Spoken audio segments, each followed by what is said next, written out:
Et par contre, moi, je suis là pour t'entendre. Et un verset nous a aussi imposé. Et là, que sous aussi, que sous mais là, les contrôles passent.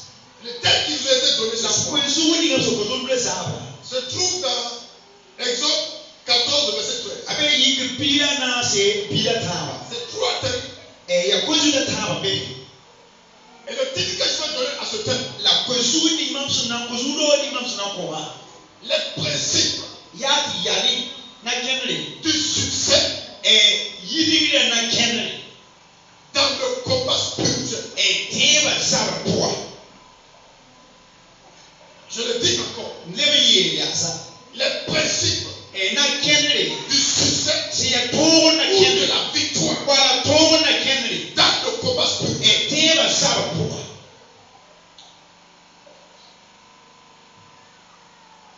Quand vous voyez une personne réussir dans un domaine, c'est qu'il y a un principe que la personne observe. Il y a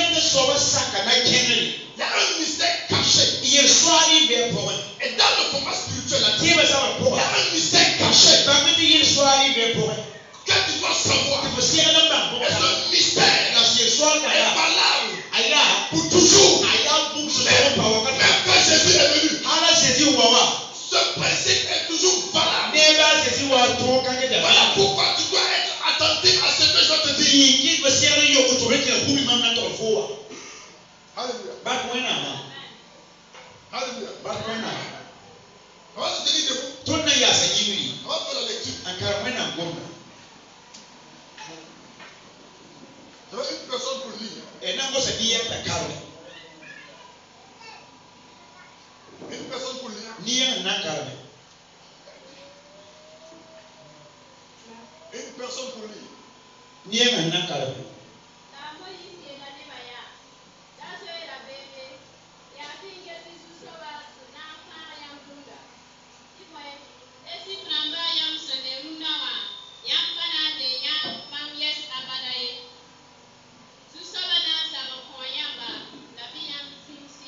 Il dit ici en français, Moïse répondit au peuple,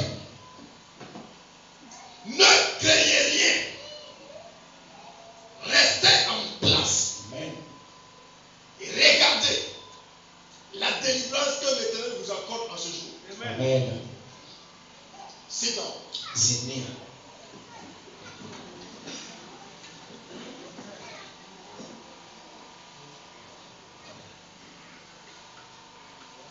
Nous savons comment est-ce que le peuple d'Israël est parti en Égypte.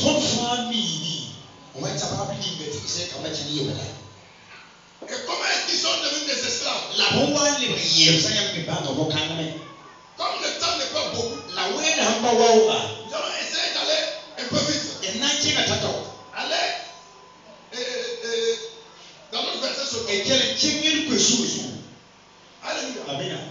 Moïse a dit au peuple d'Israël, devant la mer Rouge, Moïse dit au peuple, premièrement, ne craignez rien. Deuxièmement, restez en place. Troisièmement, regardez.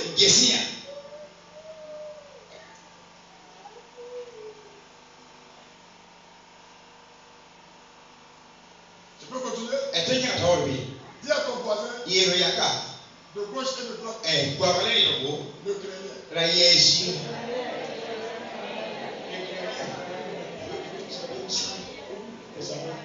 Vous savez, l'arme le plus redoutable du diable, c'est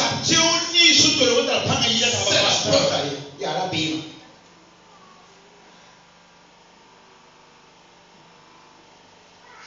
Dans notre langue nationale, on dit que la belle du maître. Et que c'est la maison du peureux qui construit.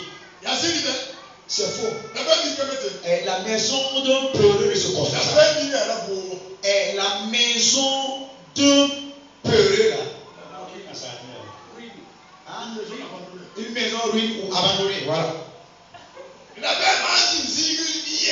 Si il y a un lieu, si dans un lieu un peureux, il il va changer de localité. S'il de là-bas aussi il y a peur, il va pas revenir dans le premier lieu. Il va continuer de vivre. Est-ce que selon vous, la maison d'un peureux se construit? C'est la ruine et la déserte.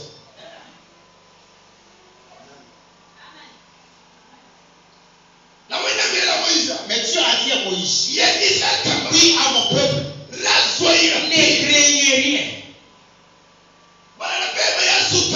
La peur est une arme de l'ennemi. La peur est l'arme de l'ennemi. C'est une force maléfique au-delà d'un homme qui fait qu'il fuit devant son adversaire. Et la peur est une arme possède d'un homme qui fait vaciller sa foi. La raison pour laquelle Dieu a dit à Moïse n'est pas peur. Si vous lisez la parole de Dieu, de Genèse jusqu'à l'Apocalypse, et 366, qu'on a dit dans la parole de Dieu, et on te dit ne crains rien. Si vous prenez l'année est combien de 365 jours? 365 jours. Ça veut dire chaque jour. Dieu te dit ne crains rien. Ils n'ont pas bien entendu. Chaque jour. Chaque jour. Dieu te dit, mon fils, ma fille, ne crains rien.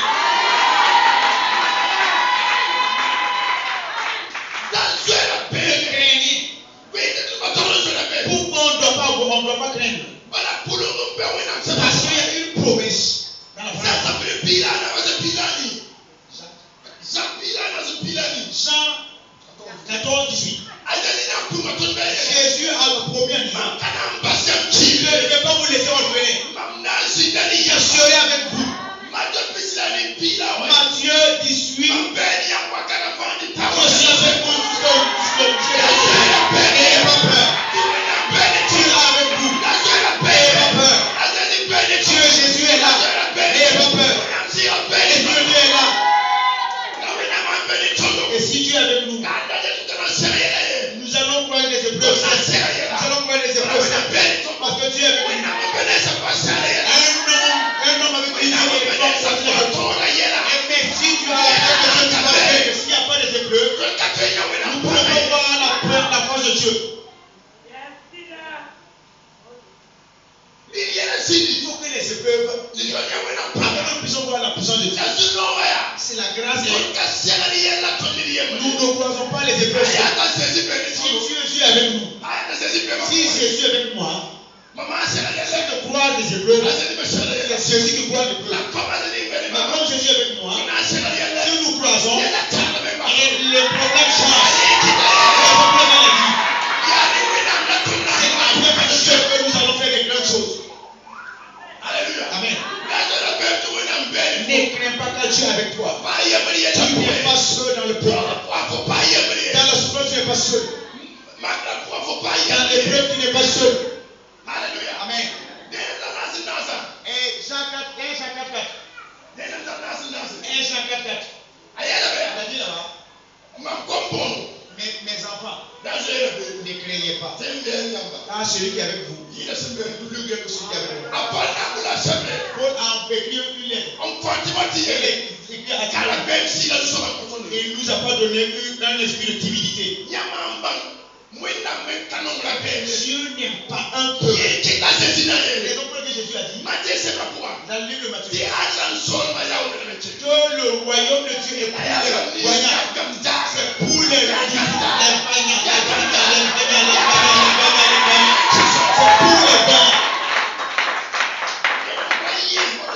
Une personne qui n'est pas éveillée ne peut pas éviter le royaume. Un peureux ne peut pas entrer dans le royaume. Dieu a élevé Jean pour lui dans le livre des Apôtres pour que Jean puisse voir la paix. Il a dit que ceux qui vont dans c'est les peureux qui vont après les habitués, les maris, les menteurs à suivre. Donc les peureux n'ont pas leur place au paradis.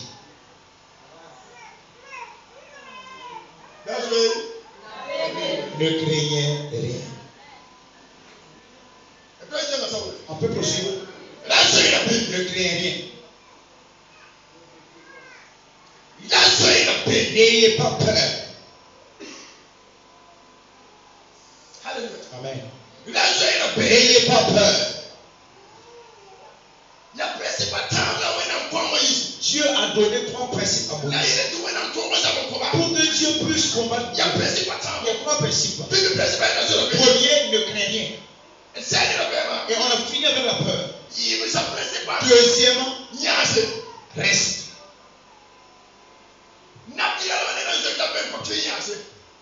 Ce qui est une personne, un peureux ne peut pas rester sur place.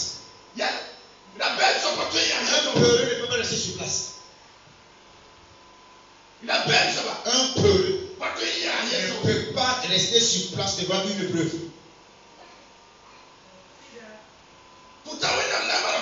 Homme de Dieu avait une promesse. Et il a dit, Ésaïe 50, verset 2, je vous ai placé dans un lieu. Restez là-bas. Vous qui m'avez appelé, je suis venu là où je vous ai établi, mais je ne vous ai pas vu. Et voilà là où Dieu nous a placés. N'aie pas peur. Si tu as peur, tu vas quitter là où Dieu t'a établi. Beaucoup appellent le secours de Dieu. Et Dieu vient, il le trouvera. Tu appelles Dieu. Dieu a dit à Ésaïe de parler. Vous m'appelez de venir. Je viens et je vous trouve. C'est-à-dire que Dieu a établi ce programme et il veut le trouver là-bas. Les filles, Dieu vous a établi un lieu. Et il veut que vous restiez dans l'éternité. Ne vous salissez pas. Car le malheur vient de vous trouver. C'est ça. Le mariage ne viendra pas trouver une fille qui a sali sa robe. Une nourriture bien emballée, bien décorée. Et ça peut aussi ne pas marcher. N'en parlons pas une nourriture portée à ciel ouvert. Écoutez-moi très bien. Une nourriture bien couverte, ça peut ne pas finir. N'en parlons pas une nourriture réellement ouverte à ciel. Si les gens ne finissent pas de manger la nourriture qui est ouverte, ils ne vont pas manger la nourriture qui est ouverte.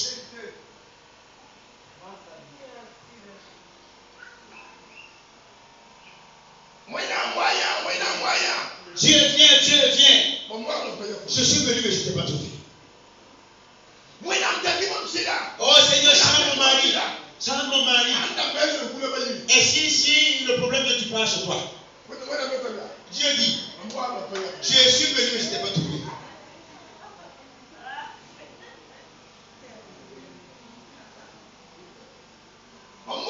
Je suis venu, mais je ne t'ai pas trouvé.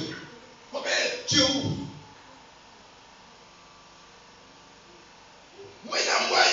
Dieu vient.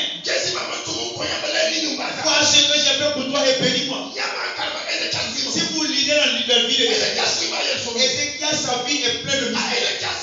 Ézéchiel a dit, souviens-toi de mes bonnes choses.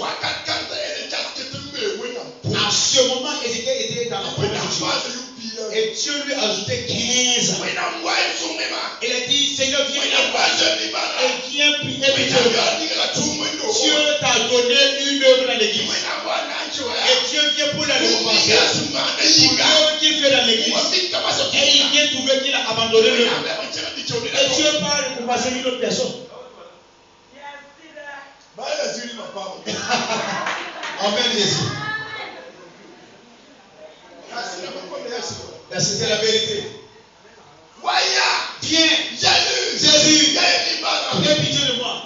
Et Jésus vient et il t'a pas trouvé. Tu n'es plus à la chorale.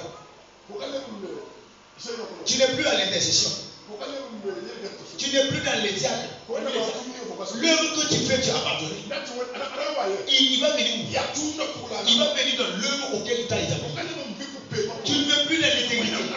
Il va venir où? Jacques a dit. Personne ne peut tromper Dieu. Personne ne peut tromper Dieu. Si vous êtes dans le mal et vous évoquez Dieu, raison pour laquelle il a dit dans Lévitique, soyez intègres. Comment je suis intègre? Dieu t'a établi quelque part. Et il y a d'autres qui ont quand même des conteneurs de d'eau, de gaz.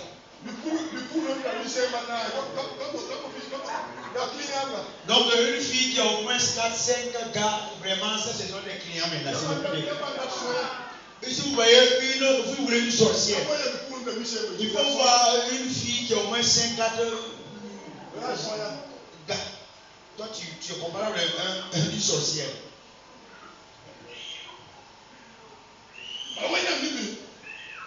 Devant Dieu, c'est un adulte, c'est une prostituée. Un jeune homme aussi qui a au moins 5 sorciers.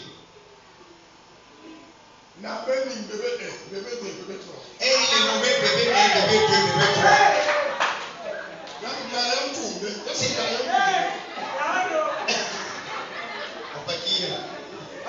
Amen.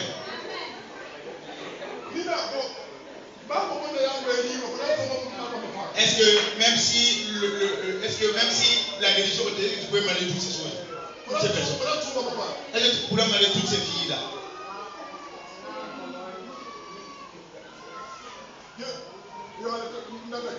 Et tu pries que tu veux le mariage.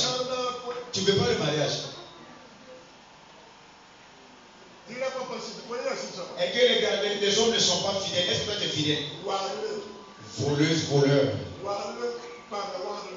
Voleuse, voleur, quand même voleuse ou voleur comme mari ou femme. C'est ça.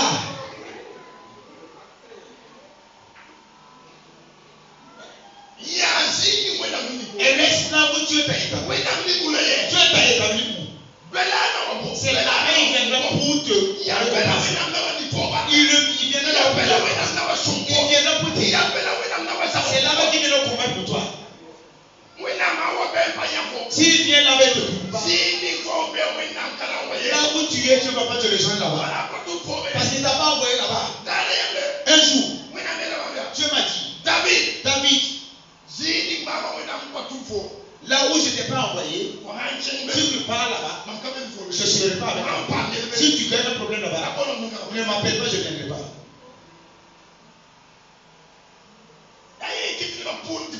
Raison pour laquelle on prie, on jeûne, il n'y a pas de réponse. Reste là où Dieu t'a établi.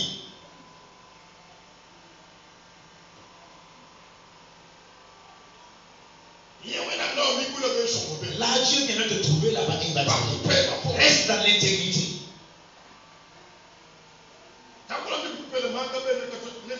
Il dit que sans l'intégrité, sans la fidélité, nous ne verrons Dieu. Reste dans la fidélité. Dieu bénis-moi. Ils ont fini avec les valeurs.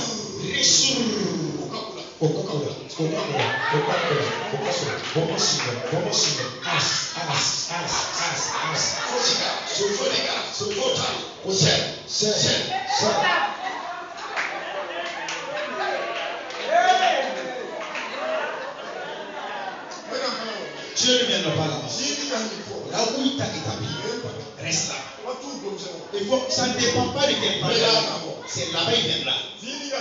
Là où il t'a établi, c'est lui qui t'a établi, c'est lui qui viendra te sauver. Si tu as un problème là-bas, il viendra te sauver. Là où il t'a pas mis, si tu as un problème, il n'est pas là, il n'est pas avec toi, il ne va pas t'aider aussi. En cas de problème. Es-tu là où Dieu t'a établi? Es-tu toujours? Que Dieu te bénisse.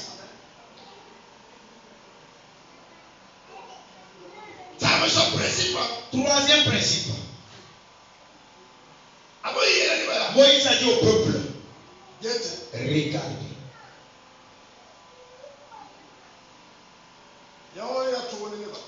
ce qui est le plus difficile. Ils peuvent ne pas avoir peur. Ils peuvent se contenir et rester là où Dieu les a établis. Ils ne peuvent pas regarder sans parler. Oui. Oh, la bouche là, une cassinière. Lamentation 3, 22, 6. Il a dit là-bas. Il est bon d'attendre le secours de Dieu en silence.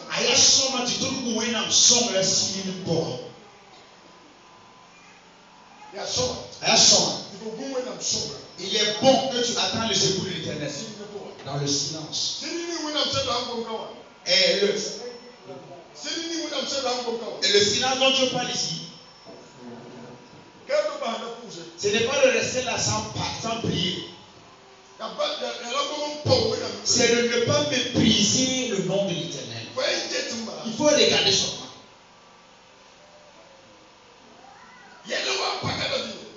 David a eu un problème. Somme 123. Verset 1. David dit, j'ai regardé, j'ai levé les yeux vers les montagnes. Je n'ai pas vu mon secours. Et j'ai regardé les cieux. Mon secours vient de l'Éternel, celui qui a créé le ciel et la terre. Si tu as un problème, où regardes-tu? D'autres regardent leur frère. D'autres regardent leur grand frère. D'autres regardent leur oncle.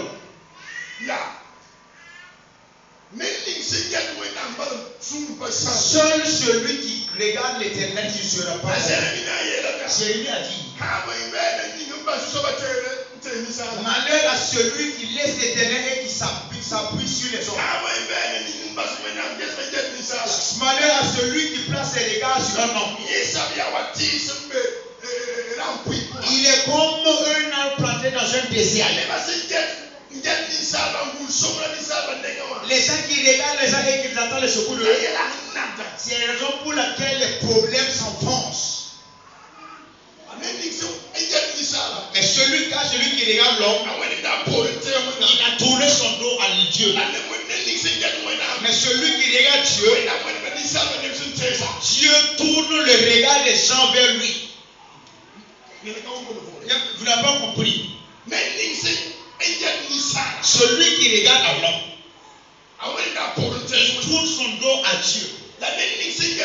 Celui qui regarde Dieu, Dieu prend les hommes, il tourne leur cœur pour qu'ils puissent l'aider.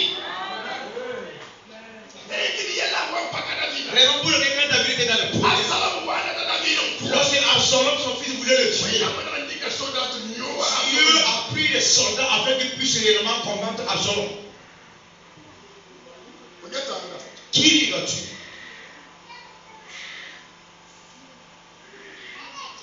Amen. Hébreux 12, verset 2. C'est l'homme qui a écrit le livre d'Hébreux. Il a dit, regardez Jésus-Christ qui est le consommateur de votre foi. Devant les problèmes, regarde Jésus seul.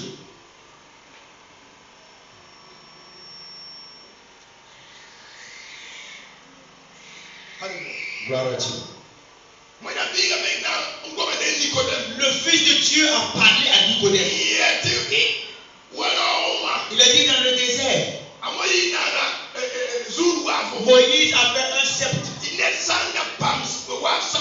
Et lorsque le serpent mordait quelqu'un, il regardait réellement le serpent des reins.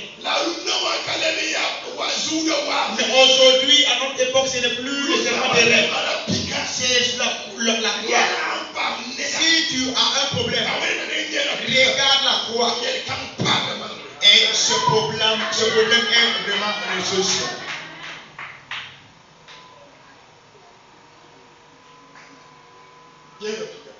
Regarde la croix. La peur fait que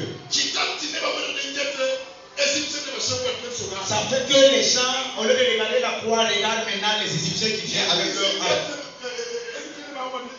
Ceux qui regardent l'armée égyptienne, c'est eux qui disaient Moïse, tu nous as amenés ici pour périr dans le désert. Ah, eux ne pas avoir les sépulcres. C'est parce qu'il n'y a plus de place en Égypte pour nous enterrer. Et tu nous as amenés ici pour que nous puissions mourir sans avoir de tombe. Leur problème, c'est le fait qu'ils n'auront pas de tombe. Peut-être qu'il y a des gens aussi qui ont leur problème, c'est le tombe.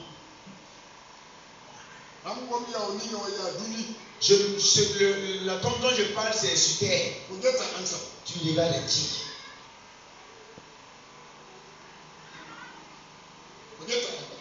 Tu regardes les tirs.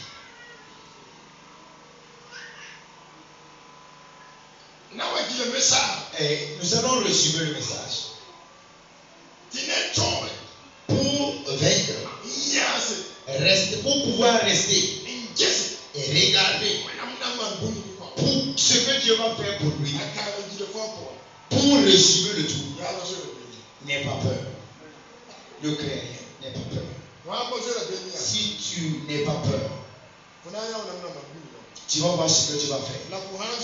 Mais si tu fuis, c'est d'autres qui vont voir à ta place. Et ils vont parler, tu vas écouter. Que Dieu bénisse sa parole. Que Dieu bénisse sa parole. Que Dieu bénisse sa parole. Que Dieu bénisse sa parole. Que Dieu bénisse sa parole. Nous allons prier.